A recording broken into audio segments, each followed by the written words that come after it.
Assalamu alaikum and good afternoon, ladies and gentlemen. Bismillahir Rahmanir Rahim. I'm very grateful to the Islamabad Policy Research Institute, one of the top think tanks of the Global South, of Asia, and of the Muslim world. Now I think it's certified as the 74th high-ranking worldwide government-affiliated think tank. And I congratulate the leadership of IPRI, Chairman of the Board of Governors, Ambassador Inam ul Haq Saab, the new President of IPRI, Lieutenant General Majid Ahsan Saab, and also Brigadier Rashid Saab, and Ambassador Asif Durrani Saab, my old friend and colleague also.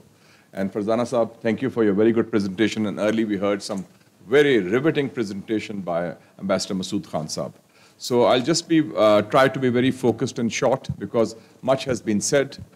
Ladies and gentlemen, as we speak, we are speaking at a time when there has been a global transformation and turbulence, and that transformation has led to what I would call a politically reshaped South Asia, which has emerged in this last summer.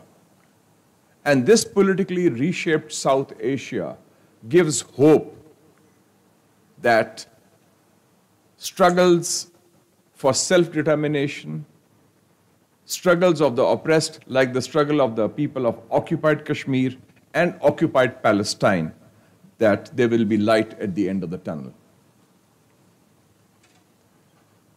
Three new realities are evident in our region, which will impact directly on the issue of Kashmir, and which are positive. Number one, India has suffered the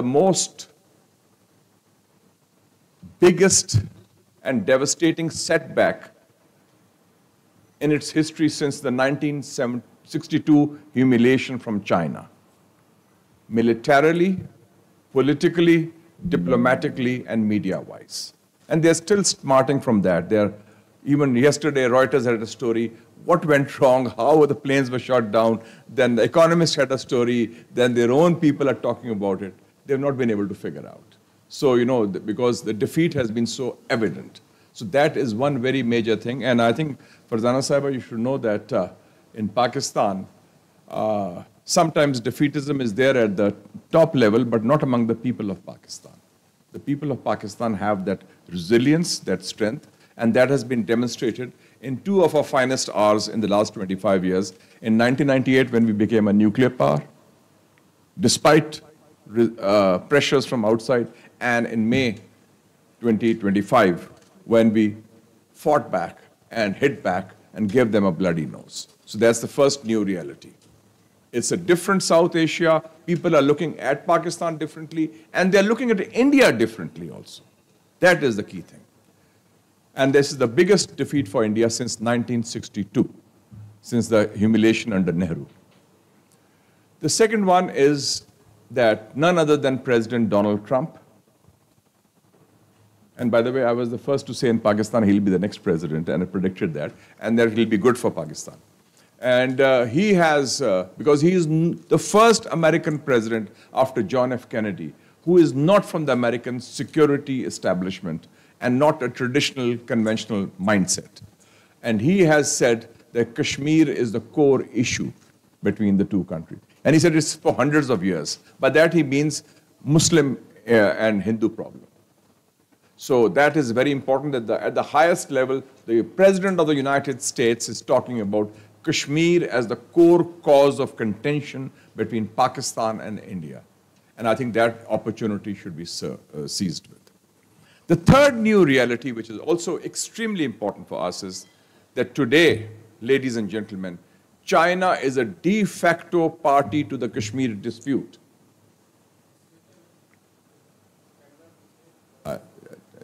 China is a de facto party to the Kashmir dispute, and China is also a de facto part of South Asia. What happened? On 5th of August, occupation of Kashmir through this annexation. On 7th of August, Amit Shah went to the Indian Parliament, 7th of August. The Home Minister, the henchman of Modi, he announced that, yes, now with very gloating, hubris and arrogance that we have taken over and divided this territory. Now the next targets is, he said, Azad Kashmir, Gilgit-Baltistan, and he mentioned Aksai Chin. Aksai Chin is the part of China which links up Xinjiang with Tibet. And for China, that was a red line, because that is about the unity, the sovereignty, and the territorial integrity of China. So that, and China has twice gone to the UN Security Council on our behalf on the Kashmir issue. And they're very clear. And recently, after our victory over India, on 14th of May, China announced that Arunachal Pradesh is illegally occupied Chinese territory. This was liberated by China in '62, but then they returned it as a gesture back to India. And they said, and they now call it Zhangnan, Chinese name. And 52 rivers, ridges, roads, buildings, locations have been renamed in Chinese. And then followed by what Farzana mentioned rightly, and I'd already mentioned in my interviews when India talked of Indus waters, some Indian television asked me, what do you think of? I said, look here, it takes two to tango. Don't set a wrong precedent, because we are your lower riparian. Yes, Pakistan is to India. But do you know, see the map, you are the lower riparian of China. $167 billion, the new dam on Brahmaputra River. They will use steel linked with 16 Empire State buildings. It's a huge undertaking that has changed and altered the strategic landscape of South Asia. And China is rock solid with Pakistan. And when the Chief of Army Staff went recently, Field Marshal Asim Munir, to China on 24th of July, what did the joint statement say? Pakistan and China will have coordinated responses to shared geopolitical challenges. I'm quoting from the document. Coordinated responses to shared geopolitical challenges. And the Chinese side said that the Pakistan armed forces are a bastion of peace and stability in South Asia, which means combating Indian hegemonism. That is very clear. Now, when we talk of post 5th of August, already you mentioned historically, I think General Saab mentioned about Redcliffe Award, and you also mentioned about the accession. And you mentioned the book by Andrew Roberts, who's my favorite historian, by the way. His latest book is on Churchill, Walking with Destiny, and I would like to say you must read it. And he has a book on comparing Hitler with Churchill also. He writes in the Eminent Churchillians, and Eminent Churchillians has different chapters. There's one chapter of 100 pages on Lord Mountbatten, which I would say is must reading for everybody. General Saab, you mentioned Redcliffe Award. According to Andrew Roberts in Eminent Churchillians, it was on the 9th and 10th of August, 1947, that Mountbatten and Redcliffe had a dinner in Governor House, Lahore. There the decision was taken. Redcliffe was somebody who didn't know India at all. He was brought in from there. He said, Her Majesty's government demands two things. A, you will not announce the award on 14th August. 14th August, there was independence. They will not announce the award because Firozpur and Gurdaspur, Muslim areas, were supposed to be given to India. That was the conspiracy. And secondly, he said, you have to draw this line. And then later on in 2020, there was a big play on BBC TV, which was, I saw that, they said how the line was drawn. It's a 1-hour play about how Redcliffe played the role, Mountbatten and Qaid-e-Azam, and Nehru. So that is worth reading, and Patel was there also. So it was that decision was taken on the dinner between Mountbatten and Redcliffe in Governor House, Lahore, on the Redcliffe Award. And on the issue of accession, you've already mentioned, Wolpert has mentioned that. And I personally talked to Wolpert because when I was information minister, I invited Stanley Wolpert and got him the award also, Hilal-e-Qaid-e-Azam, for his book. And I got him a lecture, and then we discussed these issues. And then, of course, Alistair Lamb, we had invited him also, and also Andrew Roberts. So that is very clear on the historical context. Now, post-5th, we have discussed the demographic changes. Despite the numbers, the fact is the demographic balance is being changed in occupied Kashmir as they are doing in occupied Palestine. A similar strategy. Settlers, outsiders to change, alter that. The second aspect, which you also alluded, is extremely important. Because we are dealing not with an Indian government, and I agree with you about the issues, because my own view has always been that the narrative is consistent. When Mrs. Gandhi, on 17th of December 71, said, कि हमने 1000 साल का बदला ले लिया है. So I went to India. I said, what are you talking about, 1000 saal? Pakistan was only 24 years old in 71. Are you referring to Muhammad bin Qasim? And Modi also says कि 1000 साल की गुलामी. Mrs. Gandhi said 1000 साल का बदला. And according to her aide, she said कि वो बच्चों की तरह खुशी से आई कमरे में, और इसमें उर्दू बोलती थी क्योंकि उनको हिंदी नहीं आती थी, नेहरू फैमिली को, ना नेहरू को, ना राजीव को, ना मिसेस गांधी को. हमने 1000 साल का बदला ले लिया, ऐसे जोश के साथ उसने कहा, with glee and sadness, like a child. That's what her aide said. She rushed in to announce that when the thing took place in East Pakistan. So this is, the mindset is very clear. Hindutva ideology of RSS. By the way, this is 100 years of RSS. It was formed in 1925. This is the 100th anniversary. What are the ingredients of RSS? 3 ingredients. जो Hindutva ideology है. Inspiration from fascism, European fascism. और उनका salute भी देख लें RSS का क्या है. उनका था ना हाइल हिटलर, उनका है ये जो खाकी निकर, white shirt, and this is the salute, which is the derivative of the Heil Hitler salute, fascism. दूसरा, hatred for Muslims, very clear. And तीसरा जो आपने बात की, अखंड Bharat, greater India, like Eretz Israel, greater Israel. And that map that Modi has put up in Lok Sabha is not just symbolic, not just historical. That is their vision. That is their desire. Afghanistan, Pakistan, Myanmar, Bangladesh, Tajikistan are a part of Akhand Bharat. This is their thinking. And I think we should all thank the Almighty and also the great leader, Quaid-e-Azam Muhammad Ali Jinnah, who saw through that thinking of Akhand Bharat 90 years ago and said, we cannot coexist with them.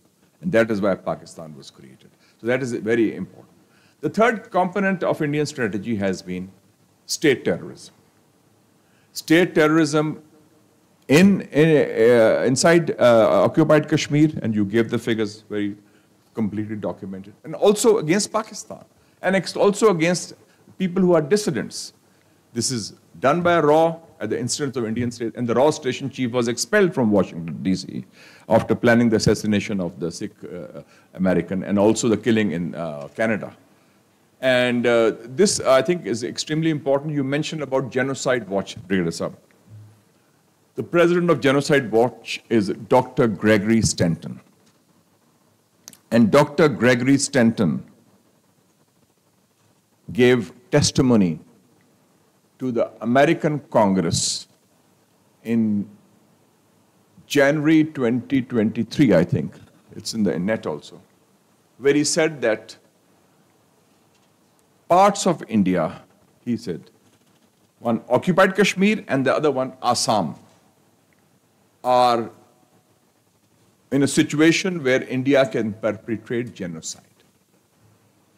We talk of genocide in Gaza, yes, we condemn the crimes, and there's no doubt about that. But within this, in the Indian occupied area also, in Assam, this is not what I'm saying. This is Dr. Gregory Stanton, the president of Genocide Watch, and you have already given the 10 markers that how first you demonize, then you do this, and then you isolate them.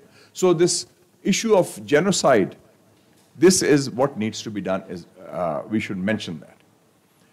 When we talk of the future, and I feel that Palestine and Kashmir have a very important similarity, that Both are based on denial of right of self-determination of UN resolutions, albeit internally there may be differences, but the issue is similar because they are all under foreign military occupation.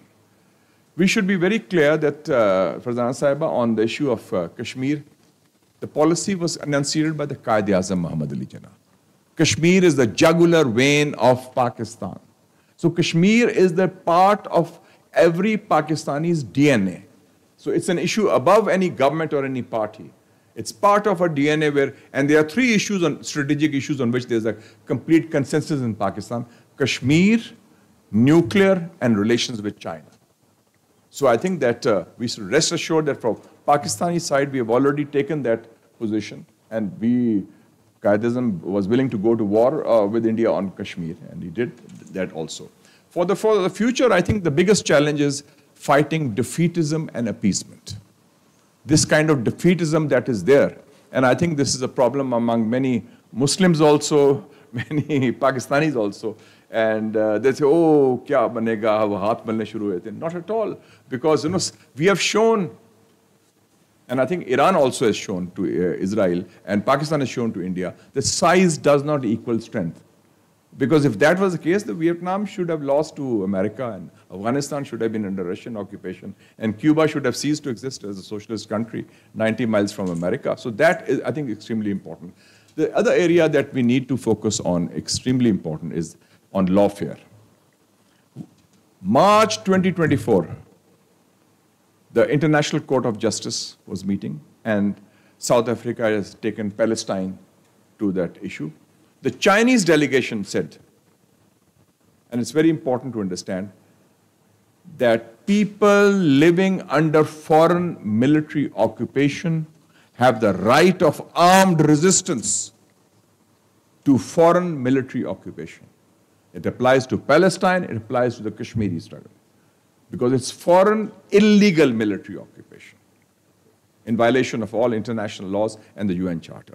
And finally, I'd like to say homework is very important. I'll give you one instance. I was sent as special envoy of government of Pakistan in 2016 after the martyrdom of Burhan Muzaffar Wani to the United States and to the United Nations. And then I was meeting the Deputy Secretary General of the United Nations in New York, along with Ambassador Maria Lodi. She was the ambassador. And he was an American. He obviously didn't know, but when I started about Kashmir, he said, Senator, you're talking about Kashmir. There's no reference, mention of Kashmir in any UN document for the last 50, 60 years. I said, Excellency, you are wrong. He said, no, I'm saying that. The last resolution 52. I said, no, no resolution is made. I said, you are absolutely wrong. I said, do you know how to access the Google? He said, my secretary is here. I said, call her. I said, go to the United Nations documents, resolution number 1172, June 6, 1998. Kaun sa resolution hai? Maine kaha, that was a unanimous resolution passed by the UN Security Council, which condemned Pakistan and India for going nuclear, unanimously, but which instructed General Saab, the United Nations Secretary General, to seek solution to the core cause of the conflict, namely Kashmir issue. I said, this is the printout lao, uski ladki ko kaam hai. Bring the printout. June 6, 1990. You can see it from the internet. 1172. He was shocked. He said, I'm sorry, I didn't know that. I said, please refresh your facts when you talk on issues. So ye nalaiki hamari bhi hai. We don't present our case with facts, logic and wisdom.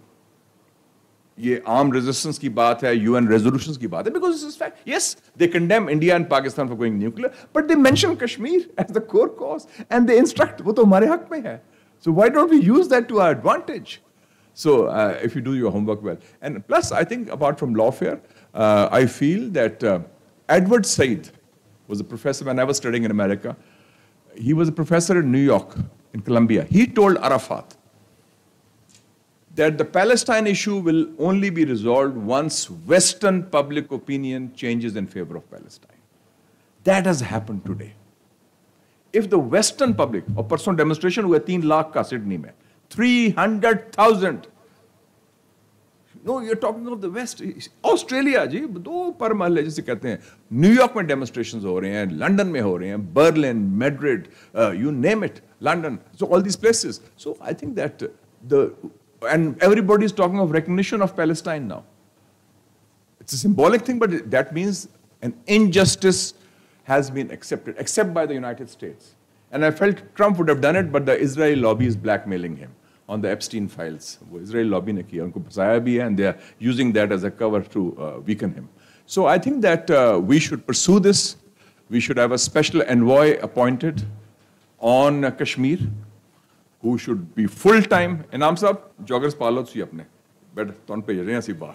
Get cracking now. He should be there because somebody who can talk with facts and logic. Finally, I like to say, Ambassador Inam Saab is here. General Musharraf Saab had decided on the recognition of Israel. And he called a meeting. And I was there as chairman of Foreign Relations Committee. Inam Saab was there as Minister of State for Foreign Affairs and Riaz Khokhar. Or Sare, the General's High Command was there. Ihsan Saab aap nahi the us waqt. Oh, he must be a brigadier, those who were. But a high 3-star, everybody was there. Bade rob da. Ye apne aram se aaye, soti ke bagair, suit pehen ke. Riaz Khokhar bhi tha. So I started off, they asked me. We gave a view, no recognition of Israel. And I commend Inamul Haq Saab. Normally bureaucrats कहते हैं वो yes sir, yes man होते हैं. इन्होंने जिस तरीके से दलाइल के साथ, हक़ाइक़ के साथ बात की. और रियाज खोकर साहब ने भी, he is no longer with us, but I like to place on record. तो ये ऐसे लोग होते हैं. आगा शाही साहब थे, दबंग लोग, जिन्होंने ये काम किया. And General Musharraf said, I agree with you. He changed his mind. You remember that.